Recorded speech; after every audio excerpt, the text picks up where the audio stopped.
Salut, salut, salut. This is Tact Pants here. We're going to be reviewing the Opinel number 9, very classic looking knife, very classic acting knife actually, in operation and everything. This is going to be pretty quick. I'm going to shoot this out there. I'm going to try to get it done as quick as we can and get through all the features and stuff. First we'll go over construction. We have wood, I believe, is birch, but I believe, or you can get it in different things like beech wood and walnut. You can get different packages for this particular knife, and all the other different kinds of Opinels. From, they have like a number 6 all the way up to, I don't know, a number 15 or something like that. We have a collar locking mechanism here, which I found to be really interesting when I first learned about these Opinel knives that are made in France. You guys will get a kick out of the intro of the video, I believe, if you are what I think you like. Pinch deployment or nail nick. I don't particularly have a lot of nails, but one thing I wish they would have done on this knife, of the very few things, because this is an almost excellent knife, almost excellent, I would put it at a great. I wish they had made a dual-sided nail nick, so you could also open it from this other side, because I find myself doing that quite often. So you saw me right there. You deploy the blade, rotate it out to its full position, and then you slide that collar locking mechanism in front of the blade to not allow it to slide down. Super, super old, super simple. I believe that mechanism was invented or came about in like the 1530s or something like that, so crazy long ago. Super simple. Another thing that I love about this knife, and I apologize, I don't have my scale right in front of me. I'll put it down in the comments. It's stupid light. I mean, this entire knife with the 3.3-inch blade, it probably weighs, I would guess, in the area of 2 ounces, maybe 2.5 ounces. I mean, this wood is deceptively light. Can't speak. Super light, super durable, stuff like that. One thing that I don't believe is super durable is the lock here, and don't let this necessarily steer you away from this knife. Just know that this is not a hard use, heavy duty, going to be cutting carpet all day with this. This is more of a nostalgic, you like the look of it, or a backpacking food processing blade. Super light, super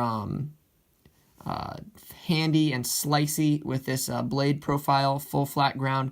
I mean, it's super thin, just slices right through stuff. And real quick, while I have it here with me, let's do a cut test. I never do these on my channel, but I do it all the time when I'm by myself, bored. You know, as does pretty much every knife guy with a knife sharpener, a sharp knife. I mean, I think that speaks for itself, people. I mean, Spyderco Sharp Maker does an excellent job getting this thing razor sharp. We'll get rid of that. That's besides the point. The steel is XC90, I believe. It's a carbon steel. It'll rust kind of easy. Don't leave it outside or leave it unoiled, because you may find yourself with rust spots on the blade. I keep it nice and oiled. I found the best place to carry this, if you're going to carry it every day, is in your back pocket.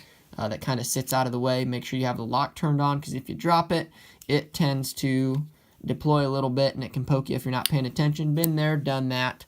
Talking fast. It works great.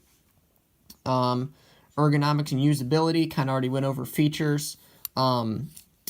It is a very ergonomic knife, and the handle especially, you can see in this area there's a palm swell, and on the back you have this slanted portion to not let your hands slide off of it if they're wet, or if you're, I don't know, got tomato juice all over them because you're processing food.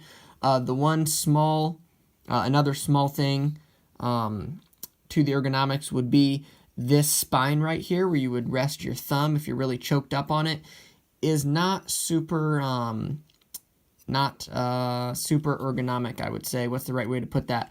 That spine is pretty sharp. So if you're sliding around a lot, you can find yourself with your skin hanging off of your thumb, like I did a couple of weeks ago when I was doing some whittling with this. Speaking of that, it is a very high-performance whittling blade where you're not using too much force this way on the blade. It's all directly back. Worked great as a whittling blade, and I would say it would be a great food slicer, like I said, food preparation blade, and all around, light duty camp blade for hiking, backpacking, anything you really want it to use it in the kitchen. If you're going to use it in the kitchen, though, I'd prefer the stainless one. Another thing about ergonomics and usability, I would say, on that talking point is if you hard use this, you can get that lock. I'm going to press up on the blade here just ever so. There we go. And it takes a little bit of force to get it to flex out.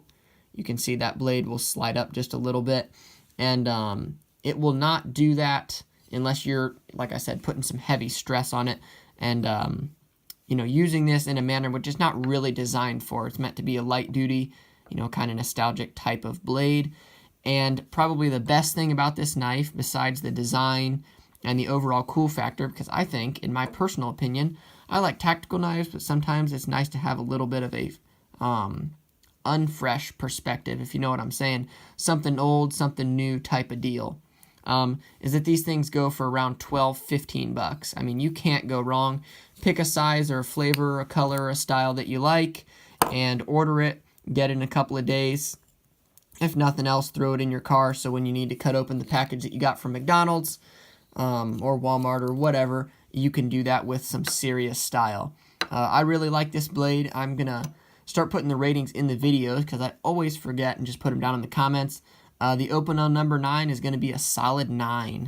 Solid 9. Like I said, the only couple of things would be is if it had a dual-sided nail nick there, and if the collar lock was maybe a little bit stiffer, so we didn't have as much movement there, and then a little bit of the sharpness of the spine. So overall, a great blade, just not a excellent blade.